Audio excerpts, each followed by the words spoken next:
지금까지 혁신위에서 권고안으로 얘기를 했는데 이걸 한 주만 시간을 주고 이걸 혁신위 정식 안건으로 의결을 해서 당에 넘기겠다 이런 얘기거든요. 그렇죠. 이건 사실상 최후 통첩이라고 보면 되겠죠? 그렇습니다. 저도 그래서 지난주까지만 해도 김기현 대표와 혁신위가 서로 윈윈할 수 있는 네. 서로 타협하거나 합의할 수 있는 저는 지점이 있을 수 있다고 기대를 했었습니다.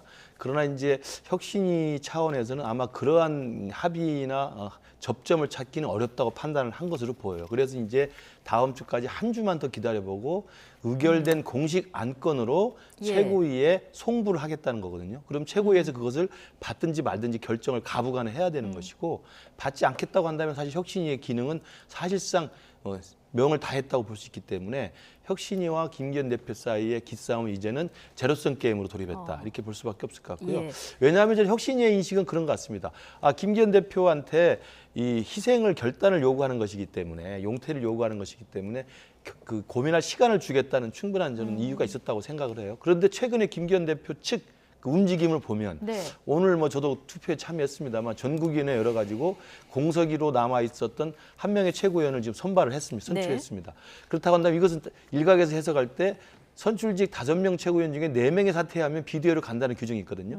근데 이거 한 명을 더 올려놓고 또 이분이 또 영남 출신 아니겠습니까? 네. 그러면 최고위원 사퇴로 인한 비대위 체제 가능성 원천 봉쇄한다는 해석이 가능한 겁니다. 거기다 김기현 대표는 토요일에 또 지역구에 간다 그렇습니다. 이런. 제가 또 말씀드린 게 그건데 예. 또 토요일 날 의정보고회를 울산에서 하기로 예정이 돼 있다는 거 아니겠습니까? 물론 뭐 의정보고회 해야 되고 할 수 있습니다만 지금 이 시국에 의정보고회를 한다는 것은 절대 용퇴할 의지가 없다는 것으로 간접적으로 해석이 되는 부분이어서 네. 제가 보건대는 그다음에 오늘 또 의총에서 이용 의원의 또 발언 같은 경우 네. 이런 걸 보면 전반적으로 혁신위의 용퇴 움직임과 용퇴 요구에 대해서 국민과 민심은 따르고 있는데 네. 김기현 대표 체제 지도부에서 아직도 움직이지 않고 있다는 것이 이제는 정면 승부로 정면 충돌로 가는 게 아닌가 이런 아마 판단하에 혁신위에서 마지막 결정을 이렇게 내린 것 같습니다. 예. 네. 자, 오늘 혁신위가 그러니까 승부수를 던졌다 이런 말씀이신데 다음 주 월요일에 당무 감사 결과가 발표됩니다. 그럼 하위 20% 되는 의원들은 이제 탈락하게 되는 거잖아요. 컷오프 되는 건데 국민의힘이 영남 중진들이 많다 보니까 여기 들어가는 의원들이 있을 거고 그렇다면 한 주 시간을 주는 동안 뭔가 좀 거취 표명을 하지 않겠느냐 이거하고 맞물려서 오늘 승부수 던진 거 아니냐 이런 또 분석도 나와요. 뭐 그런 전망이 나올 수가 충분히 예. 있고요. 지금 뭐 속칭 이제 찌라시라고 하는 게 이제 굉장히 많이 돌아다녀요. 그래서 저도 그렇죠. 이제 여러 개를 받아봤는데 아니라고는 하는데. 예, 뭐 아니라고는 하는데 뭐 저는 일부는 그 부분에서 사실의 가능성이 상당히 높다라고 보고요. 근데 제가 받아본 거는 초선들도 많아요, 심지어. 네. 이 하위 20% 22명이라고 이제 돌고 있는데 거기에서는 초선들도 많기 때문에 반드시 영남 중진 뭐 이렇게 되는 건 아닌 것 같습니다. 그래서 거기에는 조금 당에서 뭐 분란을 일으켰거나 아니면은 당에 조금 쓴소리를 했던 분들도 좀 포함이 돼 있더라고요. 그래서 이게 이렇게 결과가 나올 경우에 이게 기준이 무엇이냐, 이런 것에 대해서 상당히 이제 논란들이 있을 것 같고, 저는 다른 것보다도 이 용퇴를 최고위에서 의결을 한다? 이게 무슨 말이지?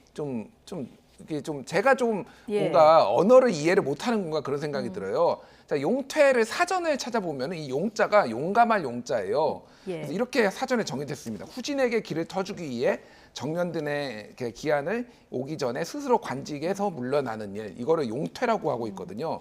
근데 제가 지금 듣는 거는 이 용자가 용감한 용자가 아니라 용산의 용자 같아요. 용산에서 지금 퇴진하라라고 네. 얘기를 해가지고 지금 물러나는 것 같습니다. 예시로 예문으로 그의 용퇴는 시의적절하여 많은 칭송을 받았다. 뭐 이런 거거든요. 지금 여기에서 만약에 뭐 용퇴라고 불리게 해서 이런 분들이 물러나면은 뭐 영남 중진들이 막 시의적절하다. 후배들을 위해서 박수를 받고 막 이럴까요?